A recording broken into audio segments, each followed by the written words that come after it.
kalian ini. Ya mudah-mudahan kalian selalu sehat, selalu tetap bersemangat dan selalu bahagia. Jangan lupa selalu jaga kesehatan. Ya, hari ini kita berlanjut kembali kepada materi berikutnya mengenai evaluasi program pemberdayaan masyarakat. Ya, minggu lalu kita sudah membahas tentang silabus ya, ataupun tagihan-tagian ataupun materi-materi nantinya akan kita dapatkan selama satu semester ke depan, meskipun nanti kalian akan banyak praktek apalagi dengan PLP ya. Nah, lalu minggu lalu juga kita sudah mengulas kembali mata kuliah yang sudah pernah kalian dapatkan di semester sebelumnya. Ya, kita telah mengulas karena evaluasi ini tidak akan lepas dari program-program pemberdayaan masyarakat atau program-program pendidikan masyarakat, ya, dan juga tidak akan terlepas dari fungsi-fungsi manajemen. Ya, kita sudah membahas mengenai full patokan kelas yang itu tentunya harus kalian pahami lebih mendalam ya, mengenai program karena ini sudah sering dibahas juga dari semester sebelumnya, dan juga kemarin kalian sudah juga mendapatkan materi ya, ataupun kita membahas tentang komponen peserta didikan dari program pendidikan masyarakat, ataupun kita lebih spesifik kepada kegiatan pemberdayaan masyarakatnya. Ya, kita juga sudah membahas tentang program-program pendidikan masyarakat yang ada dalam Undang-Undang Nomor 22 Tahun 2003. Ya, di situ disebutkan ada 7 program dalam pendidikan non formal. Nanti kita akan lebih spesifik kepada program-program pemberdayaan. Kalau di sini dikhususkan adalah pendidikan pemberdayaan perempuan. Jadi kita akan lebih membahas mengenai pemberdayaan secara umum, tidak hanya khusus pada perempuan, tapi secara keseluruhan dari masyarakat yang perlu kita berdayakan. Dan kemarin juga kita sudah mengulas mengenai fungsi-fungsi manajemen. Nah, evaluasi tidak akan terlepas dari fungsi-fungsi manajemen. Kita bahas umumnya adalah yang disampaikan oleh Siti Sujana ya, mengenai perencanaan, pengorganisasian, penggerakan, pembinaan, penilaian. Nah, evaluasi tidak hanya ada di akhir, tapi di setiap komponen fungsi manajemen itu kita akan ada evaluasi.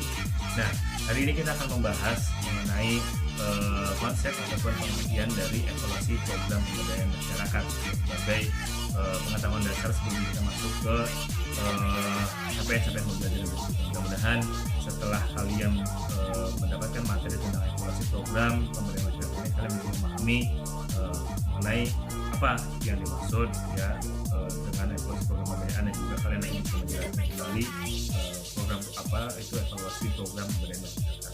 Oke, silahkan kalian simak materinya dengan baik ya. Kita berlanjut ke materi, silahkan. Ya, ini dia materinya. Kita akan membahas tentang konsep ya, ataupun pengertian dari evaluasi program pemberdayaan masyarakat. Jadi ada kurang lebih ada 3 kata di sini ya, ataupun 3 kalimat ya, ada evaluasi, ada program, dan ada pemberdayaan masyarakat. Jadi kita akan bahas satu persatu dari masing-masing pengertian tersebut. Tapi biasanya ketika kita akan mengevaluasi itu, kita mulai pertanyaan apa yang dievaluasi sebetulnya ya gitu. Jadi apa namanya, ketika kita melakukan program ataupun melakukan kegiatan apapun ya, kita akan mengevaluasi ya apa yang dievaluasi ya, ataupun bisa kita bertanya juga mengapa harus ada evaluasi, mengapa kegiatan itu harus dievaluasi ya, apa yang harus dilakukan, mengapa ini semua harus dilihat, dimonitoring, diperbaiki.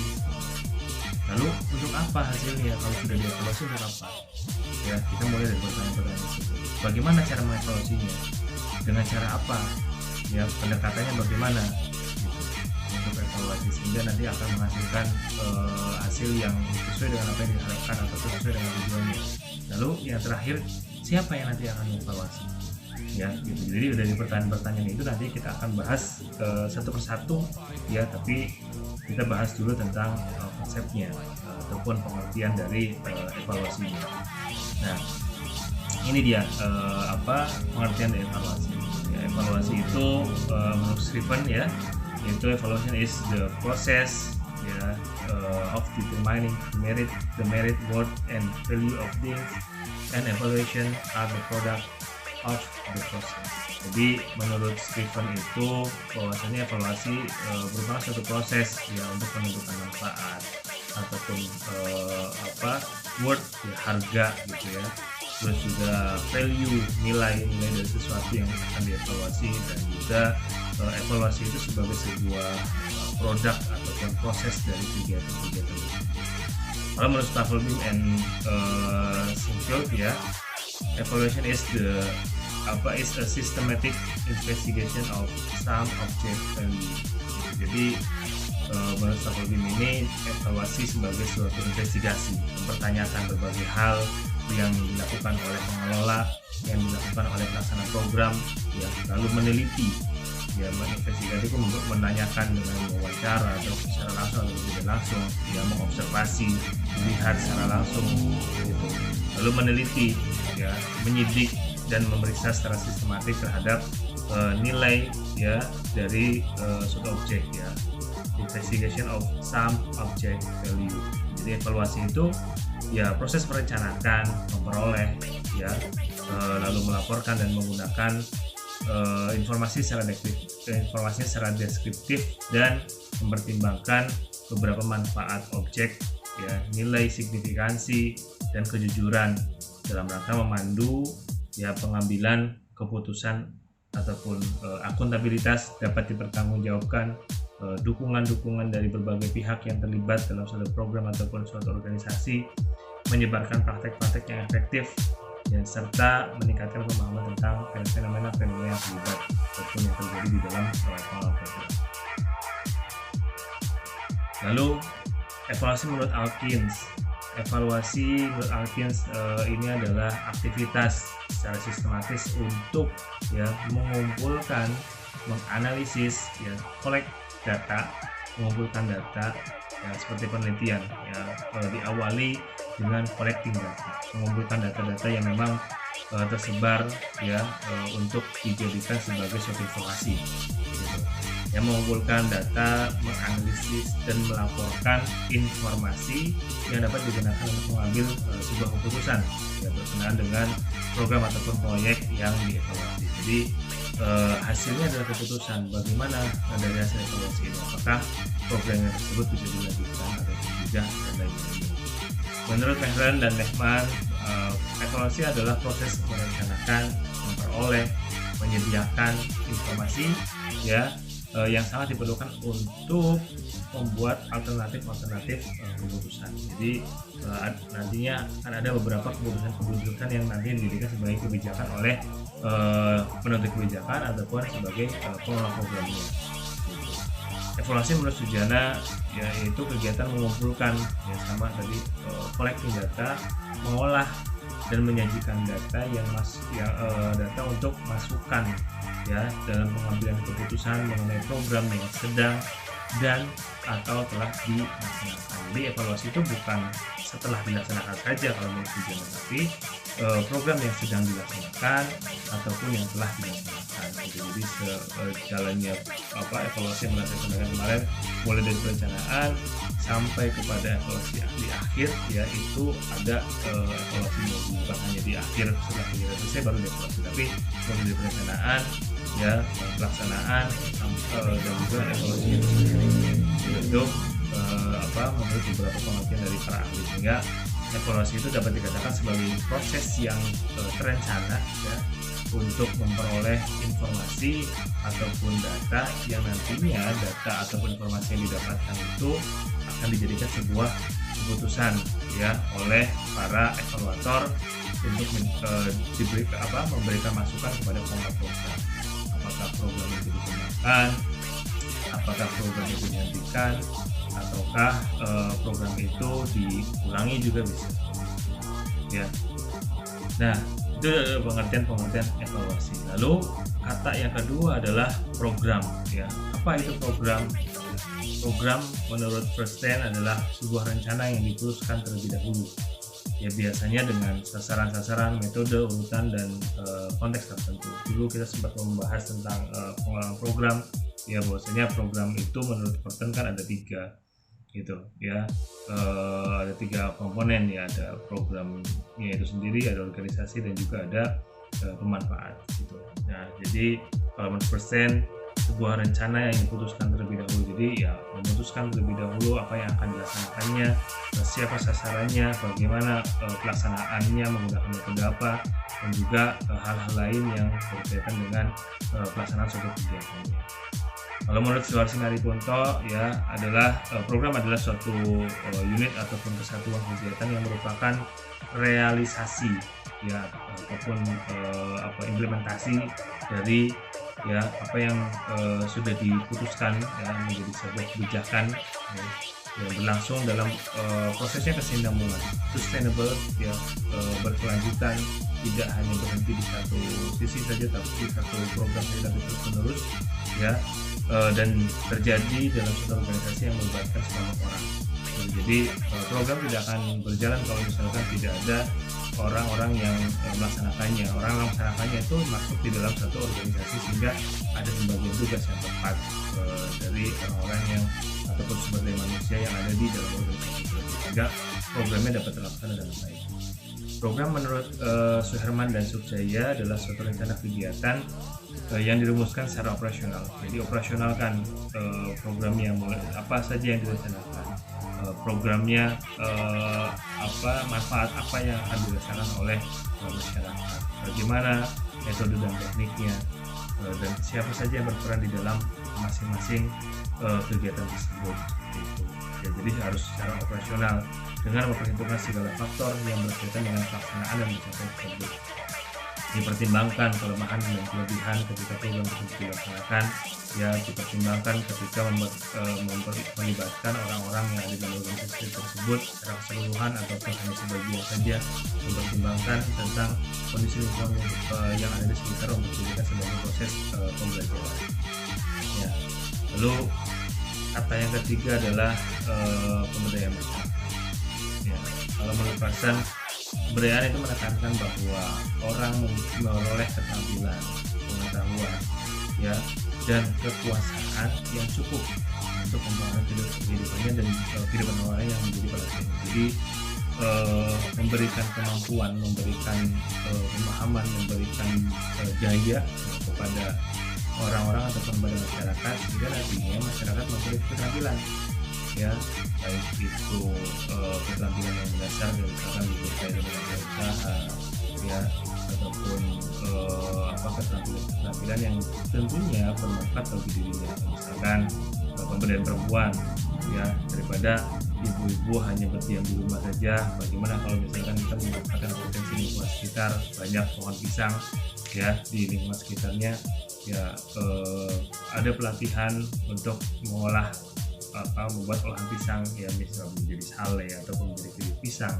yang tentunya dibuat berbeda dibandingkan dengan keripik pisang yang ada di pasar-pasar gitu, bagaimana menambahkan rasa dan seterusnya, sehingga nantinya itu menambah keterampilan, menambah pengetahuan dan akhirnya menambah penghasilan dari para ibu-ibu dibandingkan hanya sekedar di rumah saja.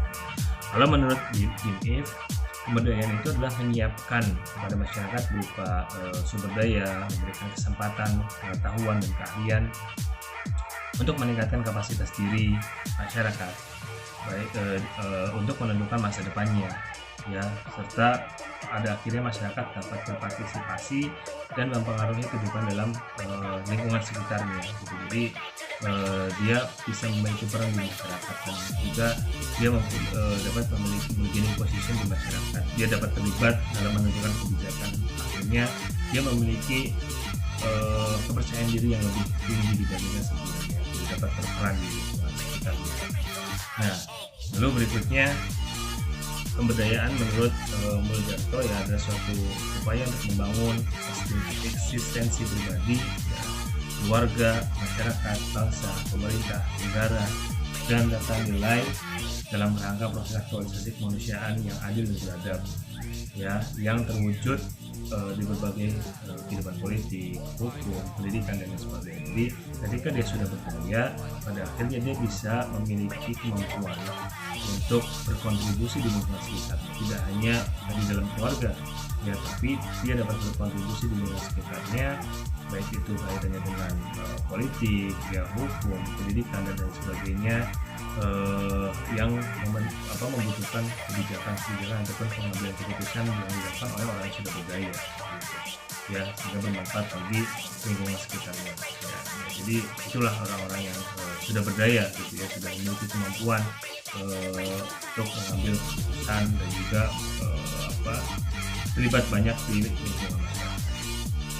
Budaya menurut Priyono dan Pranaka adalah salah satu pendekatan untuk mengatasi persoalan kemiskinan. Jadi pemberdayaan ini dijadikan sebagai salah satu metode ya untuk menuntaskan persoalan-persoalan kemiskinan, karena di kita ini memang persoalan kemiskinan seperti benang kusut yang tidak pernah selesai persoalannya.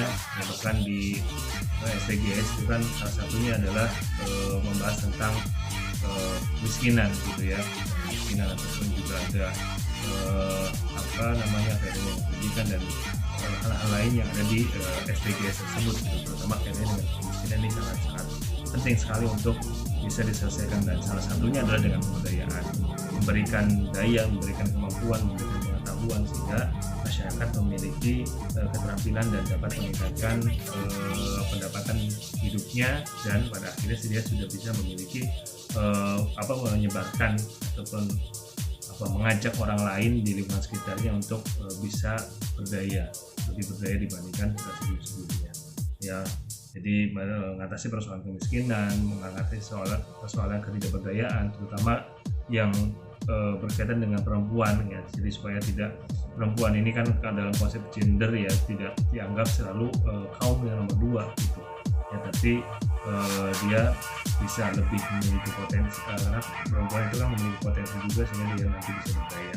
Apalagi dengan kondisi pandemi seperti ini ya, banyak orang yang lebih pada akhirnya terpuruk ya karena tidak memiliki keberdayaan dan juga tidak kreatif. Tapi banyak orang juga yang pada akhirnya setelah di PHK ternyata dia bisa eksis ya, meningkatkan pendapatan dan keluarganya, bisa lebih berdaya dengan banyak belajar ya, baik dari media sosial ataupun banyak belajar secara langsung, dan akhirnya dia lebih memiliki penghasilan dan banyak merekrut para kawan-kawannya yang memang PHK juga. Jadi dari ketidakberdayaan karena di PHK akhirnya dia menjadi berdaya dan dapat membantu orang lain untuk bekerja bersama. Dan juga kerentanan sosial, karena kan masalah-masalah sosial di Indonesia ini cukup banyak ya, kaitannya dengan kemiskinan, juga pendidikan dan lain-lain ya, itu sangat kompleks sekali, dan ini salah satu pendekatan yang bisa diselesaikan yaitu dengan pemberdayaan masyarakat ya.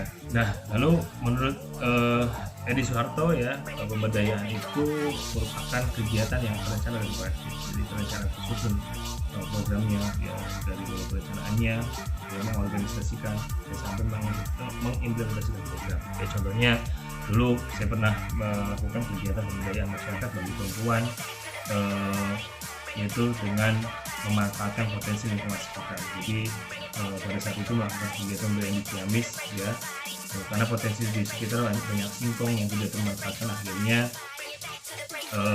dan wilayah Priangan Timur itu identik juga dengan kecimpring pada saat itu sedang booming, dan akhirnya kita membuat program pemberdayaan pada perempuan itu dengan membuat kecimpring. Mungkin kalau sekarang yang lagi tren juga di Ciamis adalah putih kaca ya, itu juga bisa dibuatkan sebagai proses pemberdayaan masyarakat sehingga nanti dapat menambah pengetahuan, menambah penghasilan dari masyarakat, terutama ibu-ibu ya. Jadi terencana dan proaktif ya dalam bentuk kelompok dibuat. Yaitu yang kedua, memperbaiki kehidupan masyarakat sehingga ketika program tersebut dilaksanakan ya secara perlahan itu dapat memperbaiki kehidupan masyarakat, karena masyarakat ataupun peserta didiknya ataupun belajar yang memiliki program budaya masyarakat yang tadinya tidak memiliki penghasilan ataupun penghasilannya tidak memenuhi kehidupan sehari-hari, sehingga secara perlahan dia dapat memperbaiki kehidupannya karena banyak hal yang sudah dia lakukan untuk menambah penghasilan ya, dari pelatihan-pelatihan yang diikuti. Lalu yang ketiga adalah prioritas bagi kelompok lemah atau yang kurang beruntung. Jadi banyak sekali orang-orang yang memang kurang beruntung, dan tentunya ya diprioritaskan adalah bagi mereka-mereka yang kurang beruntung ataupun dengan kategori mereka yang miskin ya. Lalu yang keempat adalah dilakukan melalui program peningkatan kapasitas ya. Jadi meningkatkan kapasitas dari para warga belajar ataupun peserta didiknya. Ya, berikutnya adalah evaluasi program pemberdayaan masyarakat secara umum ya. Secara keseluruhan pemberdayaan masyarakat adalah suatu unit ataupun kesatuan kegiatan menyiapkan dan meningkatkan kapasitas di masyarakat agar lebih berdaya dan bermanfaat yang melalui pengumpulan informasi tentang realisasi atau implementasi atau kebijakan berlangsung dalam proses yang terus-menerus ataupun sustainable ya, dan terjadi dalam suatu organisasi ya, yang dirancang oleh suatu organisasi ataupun lembaga civil society ataupun lembaga-lembaga lain yang ada di dalam satuan pendidikan formal ya, yang melibatkan kelompok orang ataupun kelompok ya, hasilnya nanti dapat digunakan untuk pengadilan gitu. Ya, jadi ini konsep dari pemberdayaannya. Nah, tujuan dari evaluasi pemberdayaan ini adalah menurut Tuanto dan Salman yang pertama mengkomunikasikan program pemberdayaan masyarakat. Jadi program apa yang dilaksanakan ini disampaikan kepada kita, karena pelaksanaan program pemberdayaan masyarakat ini perlu diketahui oleh masyarakat secara umum untuk bisa terlibat terutama ya, menyediakan informasi bagi pembuat keputusan.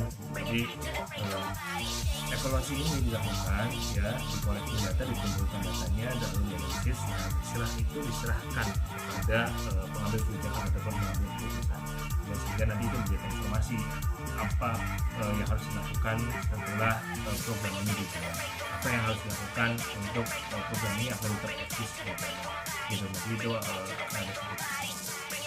Lalu sebagai penyempurnaan program pemberdayaan yang ada, jadi jika program pemberdayaannya itu setelah dievaluasi ada beberapa hal yang kurang ya, sesuai dengan tujuan, maka itu harus segera dievaluasi dan nantinya kita bisa menggunakan program pemberdayaan yang baru. Lalu dapat meningkatkan partisipasi dan berkomunikasi dengan masyarakat, karena basis ataupun pelaksanaan program pemberdayaan itu based on participation, jadi melibatkan masyarakat secara langsung untuk bisa berpartisipasi aktif ya, sehingga programnya itu betul-betul dirasakan oleh masyarakat. Lalu ada program tujuan evaluasi program pemberdayaan masyarakat pidana ya, pertama memberikan masukan untuk perencanaan program pemberdayaan masyarakat ya, jadi memberikan masukan ya, apa saja yang harus dilakukan, apa saja kekurangan-kekurangannya dianalisis dulu, misalnya bisa menggunakan analisis ataupun analisisnya ya, masukan-masukan untuk menentukan tujuan dalam perencanaan program. Lalu yang kedua adalah memberikan masukan untuk kelanjutan perluasan dan penghentian program pemberdayaan. Apakah program tersebut dilanjutkan, apakah program tersebut dikembangkan, ataukah program tersebut dihentikan karena tidak sesuai dengan apa yang diinginkan ataupun diharapkan oleh masyarakat. Dikembangkan artinya ada beberapa hal yang kurang ya, dan juga masyarakat menginginkan sesuatu yang lebih kembali, dan tentunya itu harus diperhatikan, dan juga kaitannya dengan kelanjutan. Jadi bagus programnya, lalu bisa dilanjutkan ya kepada program-program yang serupa.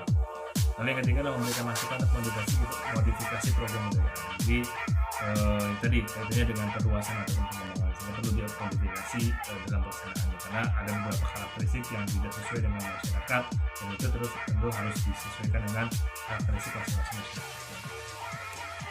Berikutnya adalah memperoleh informasi tentang faktor pendukung dan juga penghambat program pemberdayaan masyarakat, bagaimana memberikan masukan untuk melokasi dan pembinaan pengelola dan pelaksanaan program pemberdayaan masyarakat. Jadi evaluasi itu bukan untuk mencari kesalahan ya, untuk mencari dan monitoring juga bukan untuk mencari kesalahan, tapi untuk memperbaiki, untuk membina program yang misalnya itu berjalan sesuai dengan kebijakan yang sesuai dengan tujuan dan juga sesuai dengan kebutuhan dari masyarakat. Yang keenam, memberi masukan untuk memahami landasan lingkungan dan evaluasi program pemberdayaan. Ya, memberikan masukan pengembangan keilmuan tentang evaluasi dan juga program-program pendidikan masyarakat itu sendiri. Nah, prinsip dasar pelaksanaan model masyarakat ya, ataupun prinsip dasar dari evaluasi menurut Tuan Supratman, yang pertama, evaluasi itu dilaksanakan secara sistematis, berurutan, dimulai dulu dari merencanakannya, membuat proposal evaluasinya, apa saja nanti akan dievaluasi, ya itu pun mengacu pada tujuan ataupun rencana-rencana yang sudah ditentukan oleh program, sehingga hasilnya dapat dipertanggungjawabkan ataupun accountable, dapat dipertanggungjawabkan dan dapat memenuhi kebutuhan yang berkaitan dengan program-program yang dilaksanakan. Yang kedua, evaluasi dilaksanakan sesuai dengan prinsip dasar institusional dan berkaitan dengan seluruh aspek dalam sistem institusional. Yang ketiga, evaluasi program menggunakan standar tertentu yang dilakukan dengan program evaluasi dan keempat, sumber kesalahan dapat diidentifikasinya. Kita juga menggunakan metode-metode yang biasa kita gunakan dalam penelitian. Ya, ada validitas, ada reliabilitas, gitu ya. Lalu juga setiap proses pengumpulan data itu dicatat, ya, baik itu di skor atau di checklist, ya, dan baik itu secara membaca secara langsung, dengan observasi, dan juga dengan proses ataupun lain-lain. Sehingga diharapkan kesalahan-kesalahan individu ya seperti kurang sungguhan ataupun kurang jujuran itu juga dapat diidentifikasi.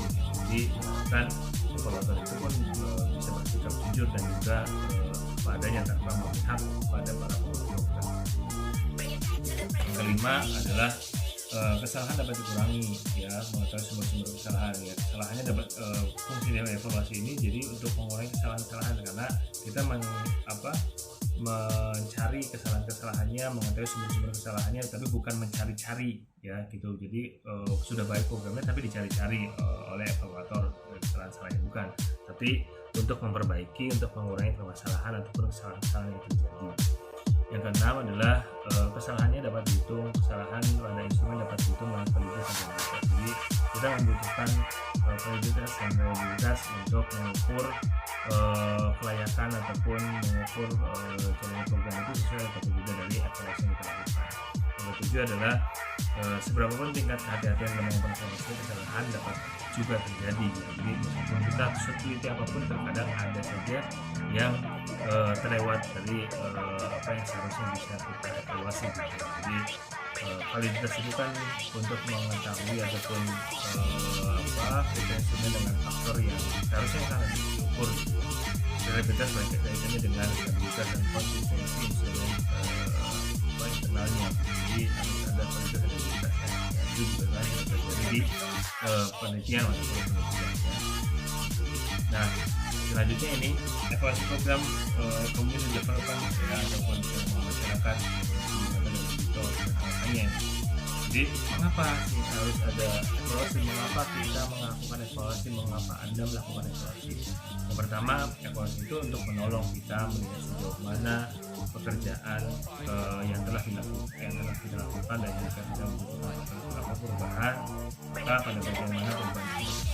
Jadi evaluasi untuk melakukan menolong orang yang melakukan program ataupun sendiri yang melakukan pekerjaan. Lalu untuk membantu kita membuat rencana yang lebih baik ke depan. Jadi perlu dari evaluasi untuk apa? Ya, kita sudah melakukan kesalahan di kegiatan sebelumnya, bagaimana kesalahan tersebut dapat diperbaiki sehingga kesalahan ke depan itu dapat diminimalisir, ya, sehingga artinya perencanaannya lebih baik. Untuk membuat pekerjaan kita lebih efektif, jika kita sudah mengetahui permasalahan-permasalahan yang terjadi dan ketika kita akan melakukan program lagi, kita sudah tahu permasalahan-permasalahan ada seperti ini. Ya, masalah itu kan kesenjangan kalau masalah. Jadi ada kesenjangan antara harapan dengan kenyataannya, ya. Jadi harapannya adalah tinggi tapi kenyataannya tidak sesuai dengan apa yang diharapkan atau tidak sesuai dengan apa yang menjadi tujuan, karena masyarakatnya kurang antusias. Kenapa kurang antusias? Ya karena tidak betul-betul dirasakan, makanya kita persiapkan dulu makanya di dalam kebutuhan, sehingga nanti pada saat program ya nanti masyarakat dapat mengaplikasikan apa yang sudah didapatkan pada saat kegiatan atau program.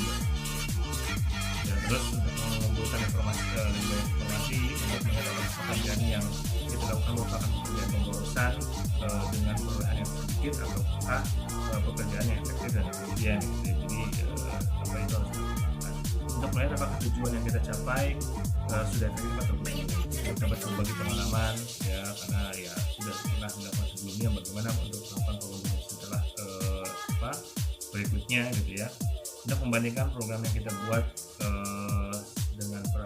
dengan program lain yang sejenis gitu. Jadi membandingkan karena kan kadang beda wilayah itu tentunya akan beda karakteristik dari warga belajar atau proses pendidikan, sehingga itu perlu kita evaluasi sehingga programnya bisa berjalan dengan baik. Untuk mengkritik program kita sendiri gitu. Jadi ya kita melakukan program itu perlu dikritik, ataupun kritik itu kan bukan untuk mencari kesalahan tapi membangun, memperbaiki ya. Lalu untuk melihat di mana kekuatan kita dan di mana kelemahan kita dari evaluasi itu. Jadi kita sudah ada keunggulan di mana nih, oh ternyata kita memiliki SDM yang lebih baik, tapi kenapa kok programnya belum berjalan dengan baik? Oh karena programnya tidak tepat sasaran, masyarakatnya tidak menggunakan hal tersebut ya. Jadi itu bisa diperbaiki. Ataupun program tepat sasaran tapi ternyata pengelolaannya kurang baik ya, gitu, sehingga terlihat mana kekuatan dan mana kelebihannya gitu ya. Makanya ketika program kita harus analisis dulu apa kekuatan program kita, apa kekurangannya ya, ancamannya apa.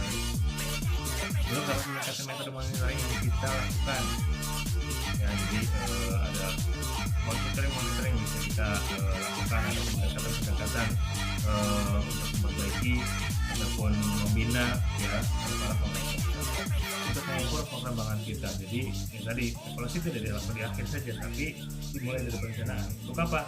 Kita tahu progresnya seperti apa, kan ada timeline-nya.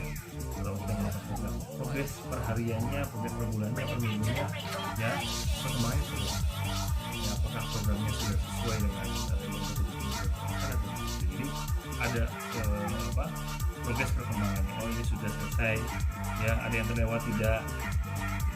Untuk melihat sampai di mana perkembangan yang kita capai. Jadi programnya kan sustainable, ya, kesinambungan berkelanjutan. Jadi sudah sampai mana? Apakah masyarakat atau peserta didiknya sudah menempuh ataupun memahami materi-materi yang sudah dipelajari sebelumnya? Jadi evaluasi program komunitas juga rasanya apa sih kita harus melakukan. Oke, sampai di sini dulu ya materi kita hari ini. Mudah-mudahan bisa dipahami oleh kalian, mudah-mudahan bermanfaat apa yang saya sampaikan ya. Tetap semangat ya, selalu sehat, dan jangan lupa untuk terus memperbaiki diri, meningkatkan kompetensi, dan juga untuk belajar, jangan salah untuk belajar. Terima kasih, sukses selalu untuk kalian. Assalamualaikum warahmatullahi wabarakatuh.